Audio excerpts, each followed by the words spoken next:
agradecendo, podemos passar para a nossa primeira apresentação, que é do João Batista Matos de Andrade, que vai apresentar uma visão panorâmica, né, da bacia do Tucano, a importância, potencial, exploração e gestão. Dr. João Batista é geólogo e mestre em Geologia Ambiental, Hidrogeologia e Recursos Hídricos pela Universidade Federal da Bahia. E é o coordenador do Grupo de Modelagem da Bacia do Tucano Central da SERB Bahia. Então, João, por favor, os próximos 40 minutos são seus. Ok, muito grato.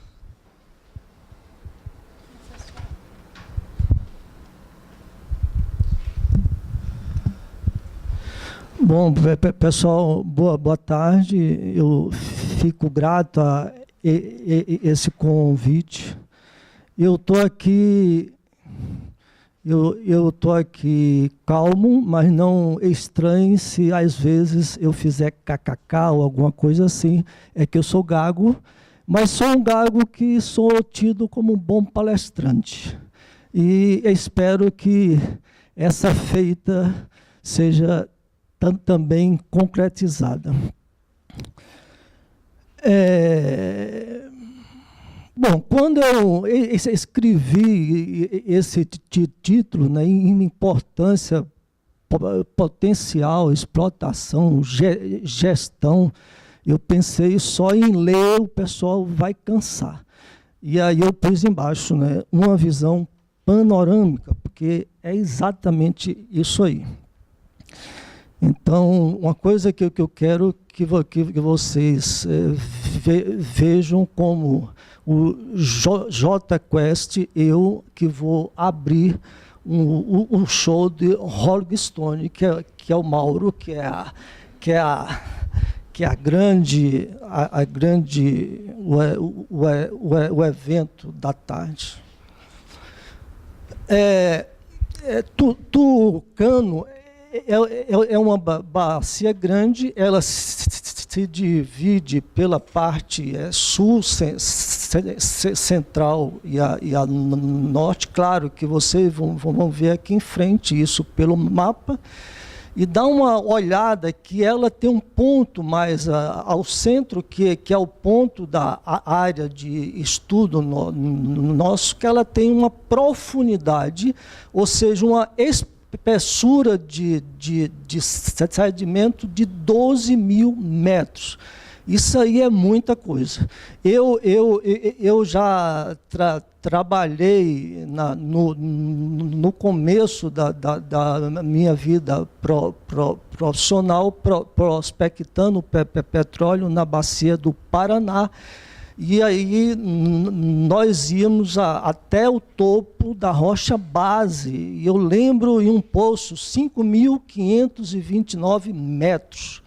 Era um poço muito profundo, mas dá uma olhada de que essa bacia tem uma parte dela central, que é o depocentro. Você tem 12 mil metros para que você encontre lá embaixo os granulitos e etc. Ela é quase que um grande mundo de água doce pela parte de baixo, sob um clima semi-árido. Então, ela é árida mesmo. Quando tem seca, acreditem, quando tem seca, se passa sede também. Gado morre de fome, mas sob esse solo tem algo muito grande. Bom, ela se formou de uma forma até um pouquinho romântica.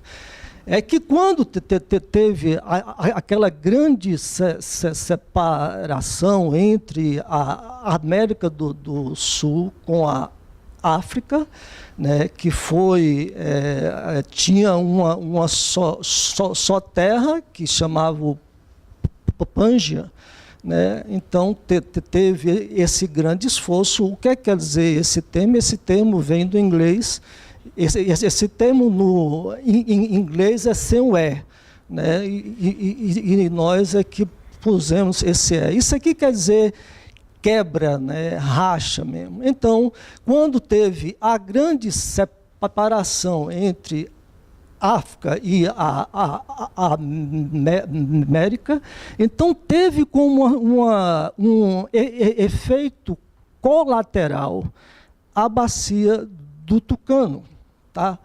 Ou seja, essa aqui, antes tínhamos junto aqui África, né? Junto com o nosso continente, e teve esse grande esforço que a gente tem hoje, que é o oceano, e essa bacia ela foi formada como um efeito colateral. Então, se tivesse tido mais esforço, nós iríamos ter uma grande ilha aqui, que estaria dentro dela Sergipe, Alagoas, etc. Então, dá uma olhada que o nome, né, é porque ela tem uma forma mesmo do pássaro tucano. Então, o que a gente tem aqui é o que se chama tucano sul, tucano centro. Essa área que está escrito Deoceno, bote aqui, por favor, um P, é depocentro, vem de deposição, o centro da deposição, e a área de estudo nossa, que o Mauro vai apresentar de uma forma mais detalhada, fica aqui. Aqui é onde ela tem essa profundidade de 12 mil metros. Aqui ao sul, máximo, talvez uns 6 mil, 7 mil. Ao centro, 12 mil. Aqui para o norte, um pouquinho menos, 3 mil. E essa outra parte que ela inflete para o estado de Pernambuco é que a gente chama isso aqui de Jatobá. Então, é bacia tucano, quer dizer, se a gente for mais completo, seria bacia do Recôncavo, que fica próximo de Salvador, onde fica a cidade de Camaçari, etc. Bacia do Tucano e aqui Jatobá. Então, dê uma olhada, né? Ela, dentro do contexto da geologia da área, isso tudo, né, que seria rocha tipo sedimentar, uma grande parte, 99% de água doce, e no entorno, né, o que a gente tem são rochas do embasamento cristalino, com água, na maioria, salgada, né?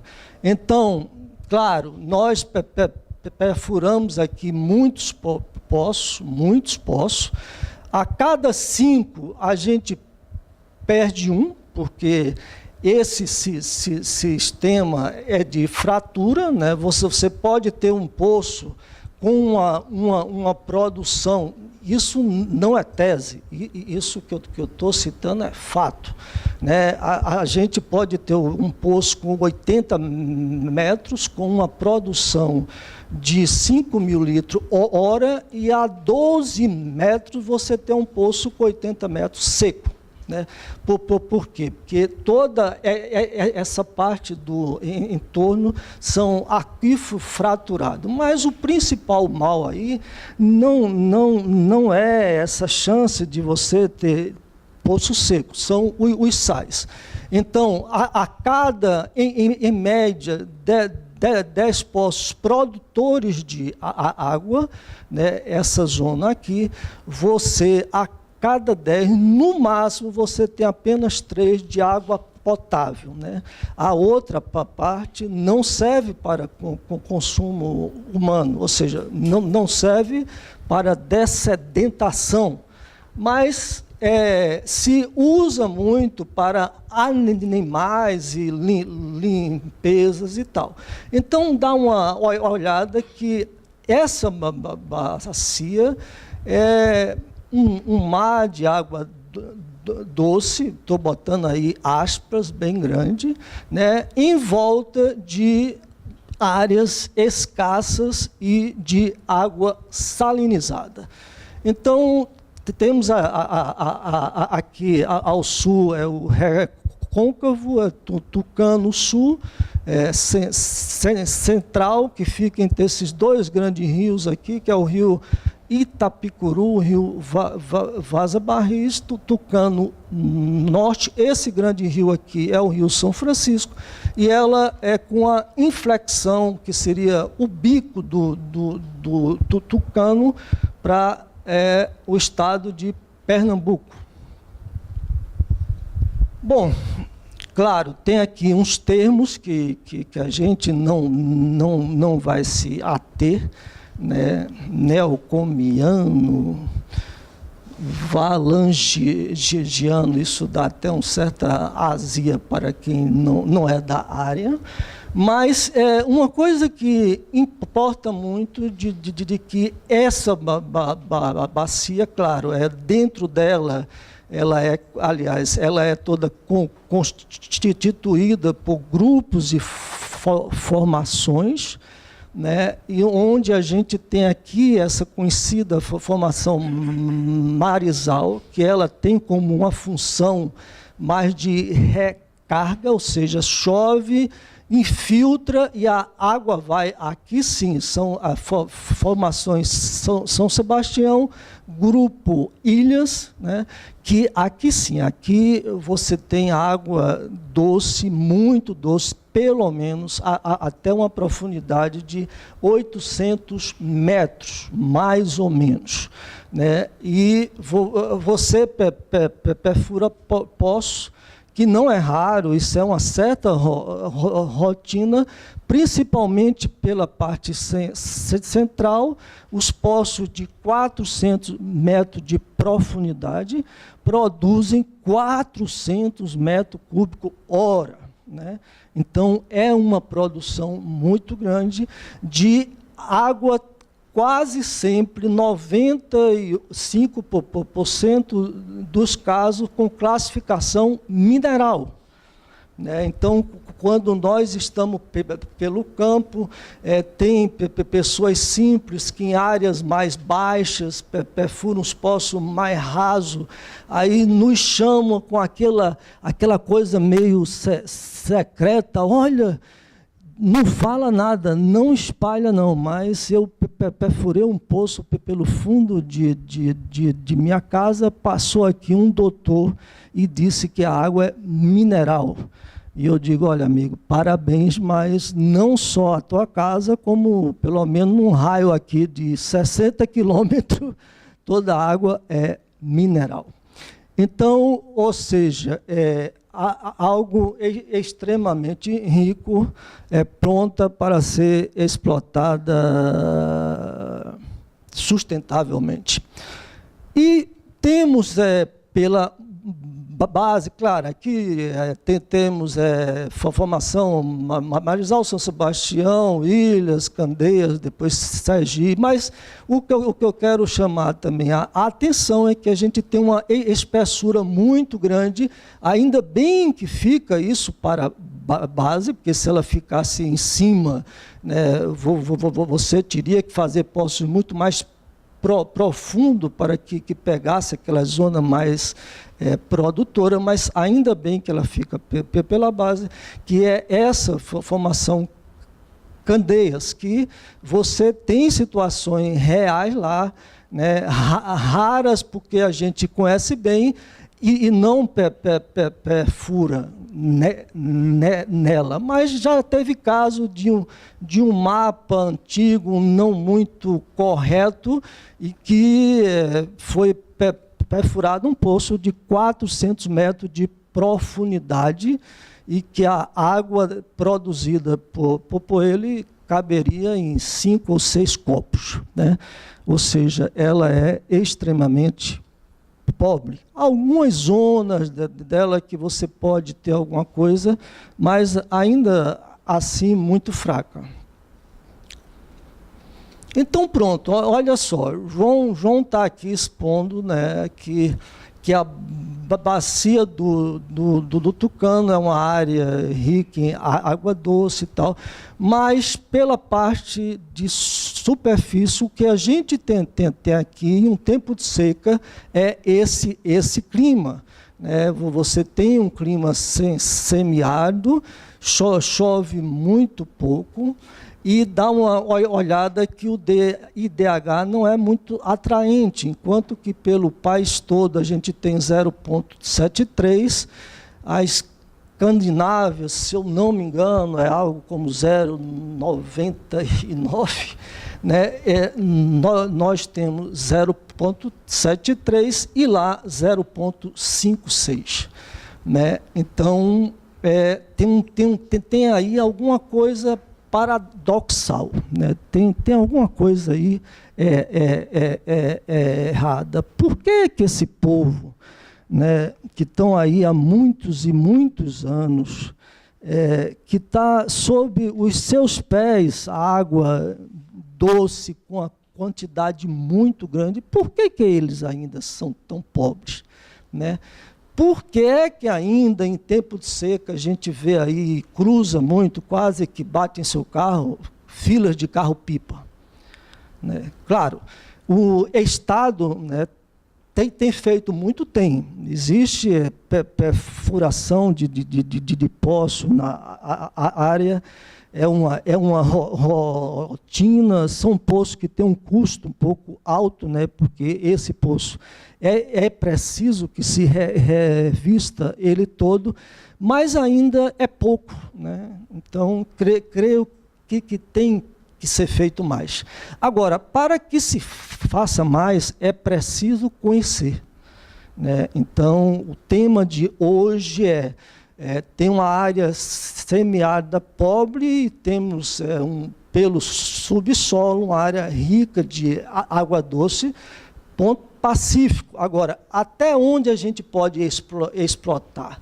Né? Até quanto mais? E hoje, né, a gente, principalmente quando o Mauro expor, a gente vai ter uma ideia bem aproximada. Mas eu vou até adiantar que a minha língua coçou, tem muita água. Tá certo? Tem muita água. Por enquanto, a gente está arranhando só. Né? Claro, a gente só soube disso aí com esse trabalho feito pela SERB, junto com o ICA e a Xilambegi. Oi, estou com 5, deixa eu...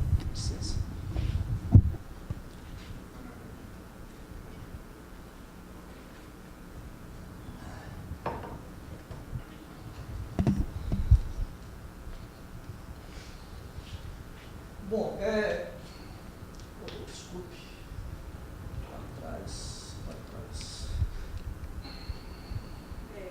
para frente, pronto. Bom, essa foto é uma foto rara, né?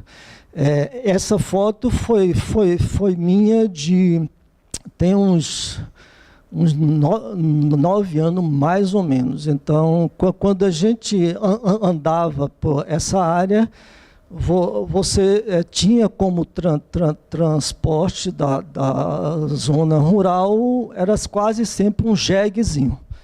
Hoje não tem mais jegue, é coisa rara. Hoje são motos, tá certo? E o grande mal que o cara trata uma moto como se fosse um jegue. Ou seja, ele vai para a feira e toma umas, em cima de jegue o risco era muito baixo. Mas em cima de uma moto, não, é sério. A gente vê uma incidência muito grande de casos graves lá.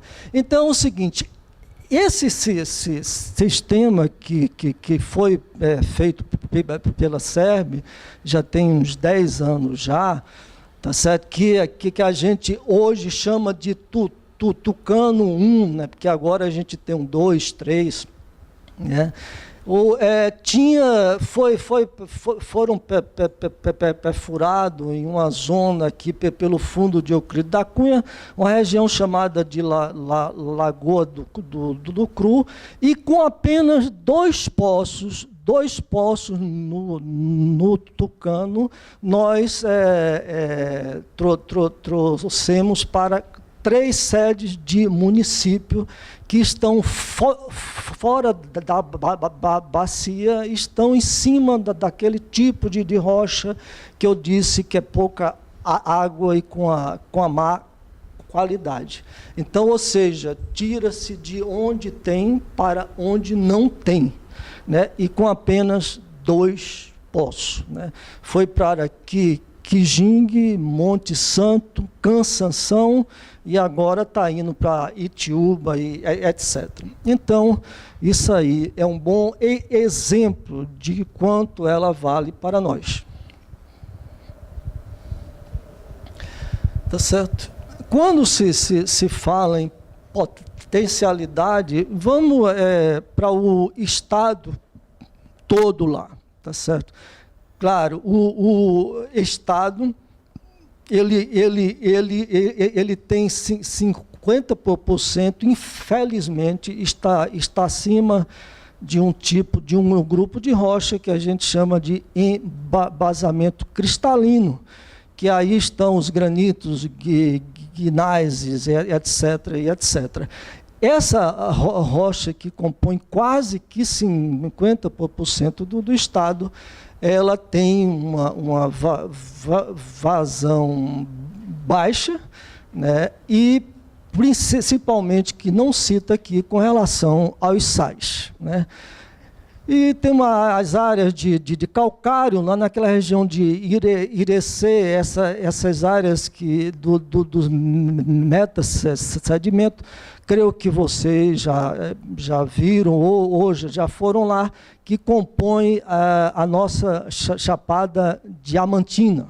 Bom, mais uma coisa que importa, de que as bacias sedimentares, que é composta principalmente dentro do estado de Tucano, Recôncavo, Urucuia e pelo extremo sul, elas compõem quase 70% das águas subterrâneas do estado.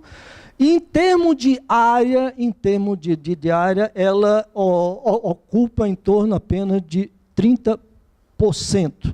Então, ela ocupa 30%, mas ela tem uma potencialidade de 70%. E eu aqui estimo que desses 70%, um terço está na bacia do Tucano. Qualidade, olha só. Isso é de um poço perfurado pela SERB e que está sendo feito o teste de bombeamento. Dá uma olhada, que água cristalina, linda e doce, tá certo? Então, a maioria absoluta, a não ser em alguns casos que importa muito que estude esses casos, e esses casos agora raros, eles foram estudados. Então, fora esses casos que compunha, talvez em termos de área, não mais de que 5%, né, fora esses casos, a maioria é de água doce. Explotação, que bom, aí por que para quem não é da área, às vezes estranha o termo explotação. Eu já, numa palestra, um cara lá do fundo falou, trocou o R pelo T, hein, professor? Quer dizer, exploração, porque explotação é um termo que eu creio que a grande maioria sabe, é usado mais, vamos dizer assim, para exploração mineral, né? Aquilo que se tira, de explotar. E um outro fato é que, para esse caso de água subterrânea, ele cabe ainda mais, porque como ela é renovável, né, não é petróleo que você tira e ele não vem mais, ou ouro, ou ferro, né, ela é renovável, então explorar é um termo que pesa muito mais. Então, nós sempre estamos com esse termo de explotar. Né? Claro que a área, desde dos primórdios lá de 300 anos atrás, eles bebem água do Tucano. Aquele tempo passado via nascente e rios, né, alguns rios que hoje, com o clima, menos chuva, menos infiltração, então foi-se embora muitos rios, muitas ribeiras que se encontram lá seco. E após os anos 50, via poços, e isso aqui é um poço tubular, sendo perfurado pela SERB. Essa sonda tem uma capacidade para perfuração até 600 metros de profundidade. Então, lá no Tucano, hoje, né, dentro do cadastro SERB, que é composto, em sua maioria, de poços perfurados pela SERB e de uma pequena parte de poços perfurados pela área privada que passa os dados para a SERB, mas eu posso te dizer que 95% são poços perfurados pela SERB. A gente tem na bacia 790 poços, com profundidade que vão de 50 até 450 metros. Vale que eu pare aqui um pouco para dizer de quando você pensar, por que é que a SERB perfura poço de 100 metros lá no Tucano, e por que é que a SERB perfura poço com profundidade de 400 metros? Isso tem a ver com a população, claro que tem. Né? Se você tem uma vila de 100 residências, você perfura um poço. Se você tem uma vila com 20, você perfura outro poço. Mas o que também tem a ver lá é com altitude. Né? Altitude. Então, temos aquela área que tem pessoas que são do estado, presentes aqui, que conhece bem. Aquela área que envolve o município de Cisso d'Antas,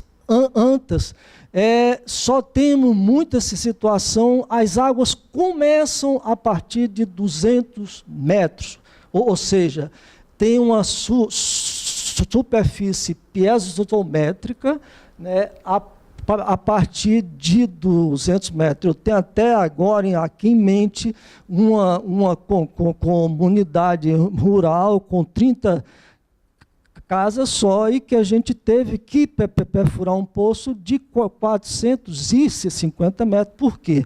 Porque o nível estático lá era de 230. Né?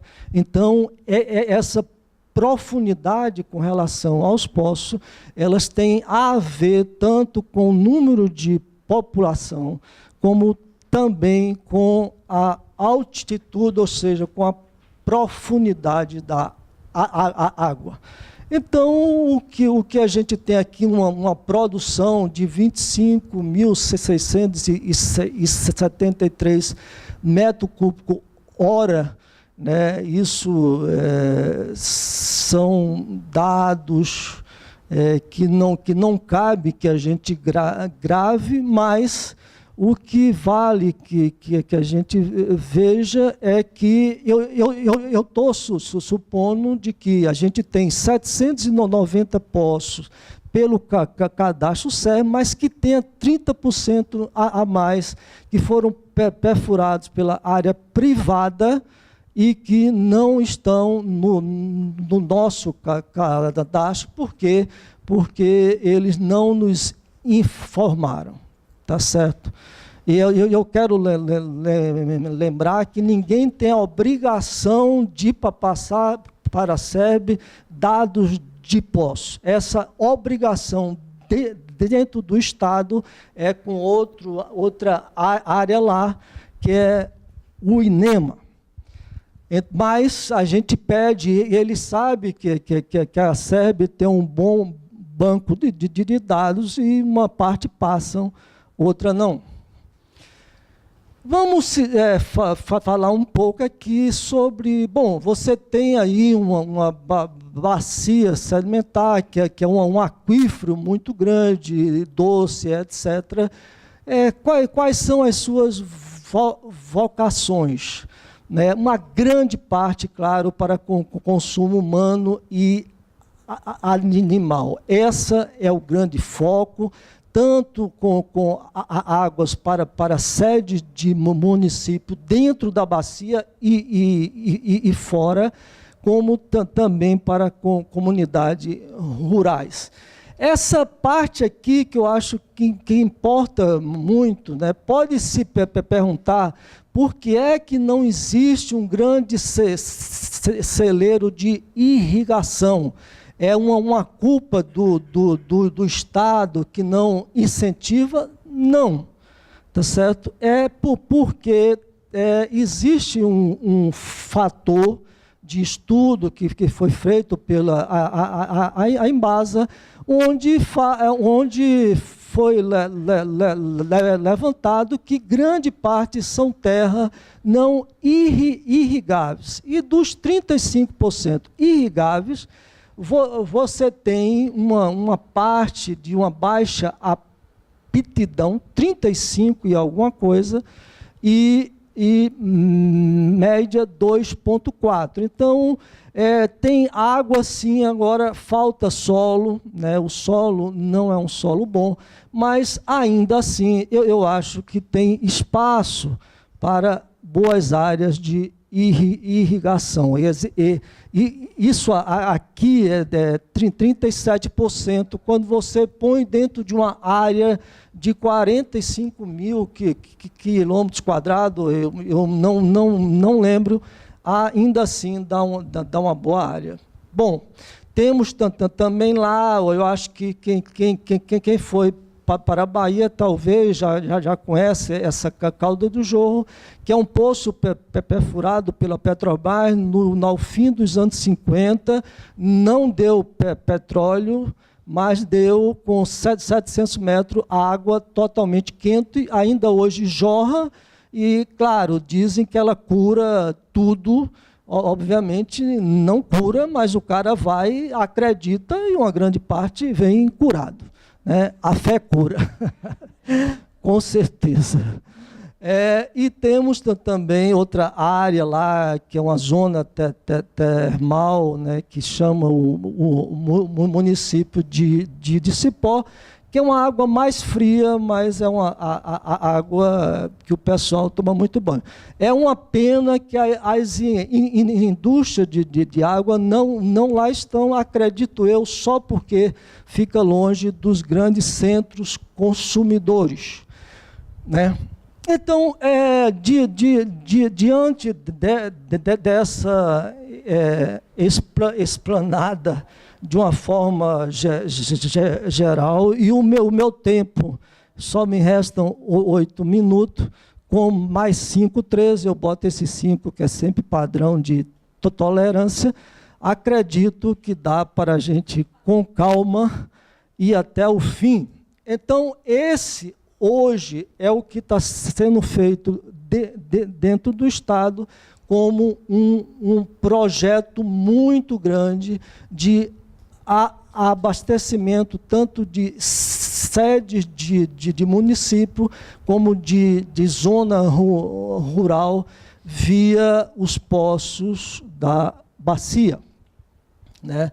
Então, dá uma olhada que são para 38 municípios. Ele vai passar adutoras ao longo de 1.500 quilômetros de rodovias e estrada. Isso quer dizer, tirando alguns pontos de que ela vai derivar para algumas vilas, são mais de 1.700 quilômetros de adutora.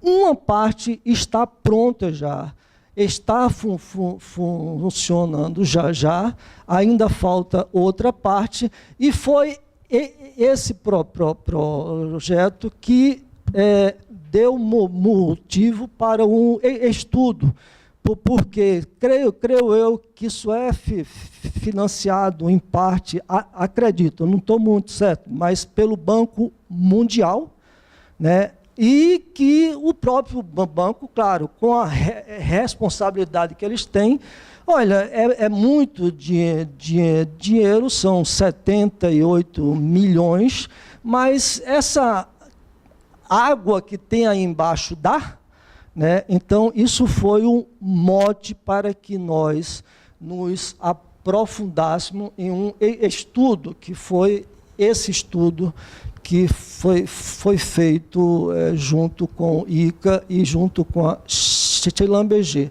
Bom, já existe 10 poços perfurados, dê uma olhada, esses poços são todos eles com uma profundidade maior que 350 metros, e alguma coisa já está sendo abastecida. Agora, tá bom, explora muito, põe água para a comunidade rural, para a sede, mas e aí? Quais são os riscos de uma superexplotação? São riscos graves, como rebaixamento de níveis, risco de salinizações e risco de contaminações. Para que a gente fique mais tranquilo, não existe outro meio que não seja estudar. Então, a gente tem situações lá de alguns poços perfurados, não agora, mas já tem tempo, tem alguns poços que produziram água salgada, e que hoje a gente entende bem de onde vem essa água, graças a Deus, é algo pontual. E algumas situações vindo de fenda, né? A gente tem esse poço para a sede de Cipó, é um poço de 57 metros, é um poço de água termal, né? Um poço que produz 180 metros cúbicos por hora e sai muito alto. Não tem como isso ser a água de 57 metros. Obrigatoriamente, isso são águas de mais de 700, 800 metros. Né? Então, o que a gente tinha em mão, né, algumas situações, isso foi muito meu, isso aqui.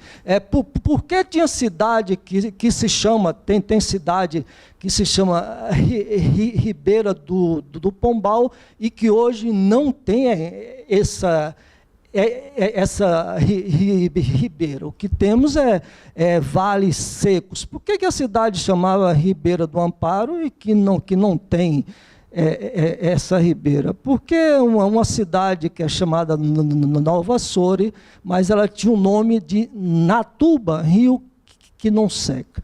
Então, isso aí foi uma pergunta que eu fiz como mote até para que a gente estudasse, olha, por que tinha tanta ribeira e hoje não? Então, existe chance, então, de que essa bacia esteja em estado de descida de níveis?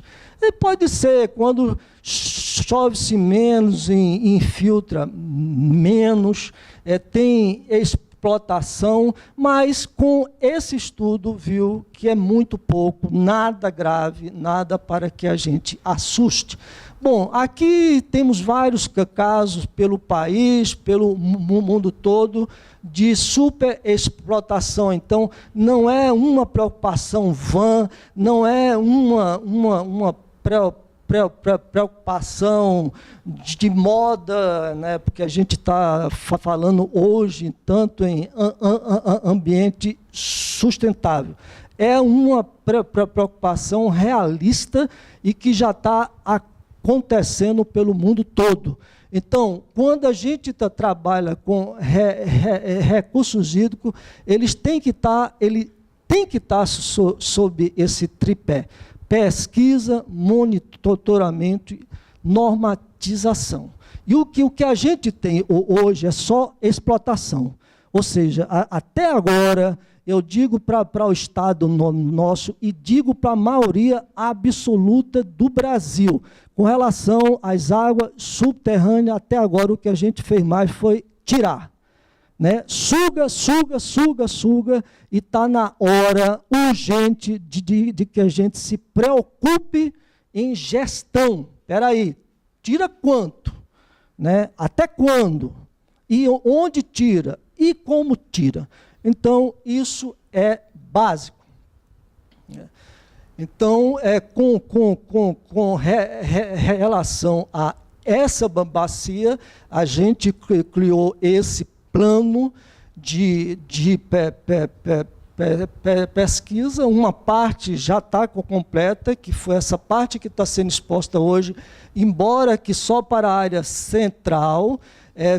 Construímos também os postos de estudo, são os postos piezométricos, pode-se chamar também postos de monitoramento, que tem uma parte pronta, e agora a gente está começando a partir para, de fato, para o monitoramento. Tá certo? E claro que o Estado tem que estar junto o tempo todo com o processo de outorga para ver aonde tira e onde pode tirar e quando pode. Bom, isso aqui eu falo e só falta apenas 3 slides.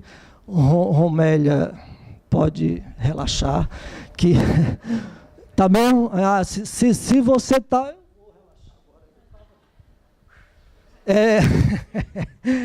Então, bom, isso aqui é uma coisa muito de vida que a gente vê. Né? Quando se trata de exploração de recursos, e a gente não tem conhecimento sobre esse bem. Se você é um cara sério, se você é um cara responsável, você pode criar uma preocupação muito grande. Olha, eu não conheço bem, então não tira nada. Né? Isso aqui eu vou dar um exemplo com a própria SERB nos anos 80. Né, 88, aí realmente eu não sei. Veio a Espanha, né, tentando vendo com o Estado, né, e com a SERB pelo meio, para promover dentro da bacia áreas de irrigação. Olha só, grande chance que tivesse pessoas hoje com nível de vida bem melhor. Mas nós lá da SERB, como a gente conhecia pouco, e junto com a responsabilidade, a gente falou, não, e a Espanha, mas não, por quê? Não, porque a gente tem que estudar. Existem algumas zonas que podem ter sais, existem algumas zonas que podem ter superexplotação. Bom, se passaram 30 anos, o povo está com fome, né? E nós, no nosso conforto de, olha, eu fiz a minha parte, eu protegi, mas protegeu exageradamente, né? em detrimento de um povo que tem uma situação carente com relação a alimentos e etc. Outra situação é o cara que é meio irresponsável, que diz assim, eu não conheço, mas, a princípio, vai em frente, né? Então, a gente enfrenta isso no Brasil todo dia, né?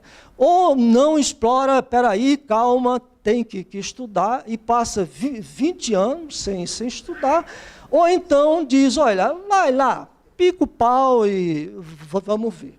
Então, o caminho é o conhecimento. O caminho é o conhecimento. E, aproveitando isso, eu faço um convite aqui para finalizar, um convite ao ICA, que Romélia já me disse que está tudo certo, só falta eu dizer, vamos nessa. Que, como foi visto, o Tucano é uma área, é uma reserva hídrica importantíssima, pelo fato de onde ela está, né? É o quanto ela tem, a qualidade dela. Mas a gente não conhece, claro. Eu já escrevi trabalho sobre reservas do Tucano. Mas isso é de uma maneira bem estimativa, com base em dado de um poço aqui, outro poço com 10 quilômetros. Então, para que a gente explote ela de uma maneira sustentável, né, e que torne aquele povo com IDH não 5,6, e sim 7,4, que seria o médio do país, é preciso que a gente calcule, não estimar, mas que a gente calcule sua reserva, sua potencialidade, sua disponibilidade, para que a gente saiba quanto eu posso explotar, aonde eu posso e como eu posso. Então, eu espero, porque essa aí é a minha próxima etapa pessoal, isso aí é um sonho pessoal, não é um sonho que... Agora, creio eu que a SEB está pronta para fazer esse estudo, né? E creio eu também que, mais uma vez, o ICA vai nos ajudar, e eu agradeço antecipadamente, viu, Romélia? Bom, tem aqui algumas citações, né? Eu quero fazer um agradecimento grande à CPRM, que deu uma ajuda muito grande, e eu quero fazer uma crítica grande também à Petrobras, que a gente foi lá pedir uns dados que para o estudo nosso seria interessantíssimo, dados de poços que não foram perfurados, produtores, apenas poços estratigráficos, que para a gente era importantíssimo, e foi dito que não podia, por causa das éticas, por causa das leis de preservação de arquivos, e etc. E que eu acho um absurdo, porque eles são pagos pelo povo também, e sabe, e foi uma pena. Eu, até hoje, eu estou com isso engasgado, mas tudo bem.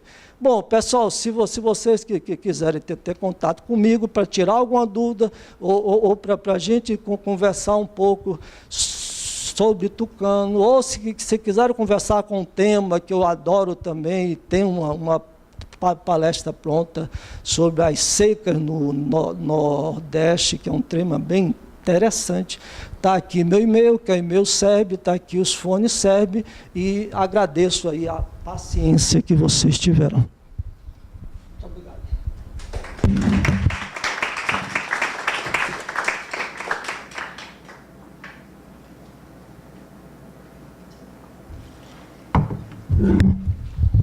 Muito bem, João. Obrigado por essa visão panorâmica. Né? E, bom, que vai permitir com que a gente possa ter depois bastante troca de ideias, né, e também sobre a sequência dessa sua outra palestra, né, que pode ser extremamente interessante dentro do contexto que estamos vivendo atualmente, né?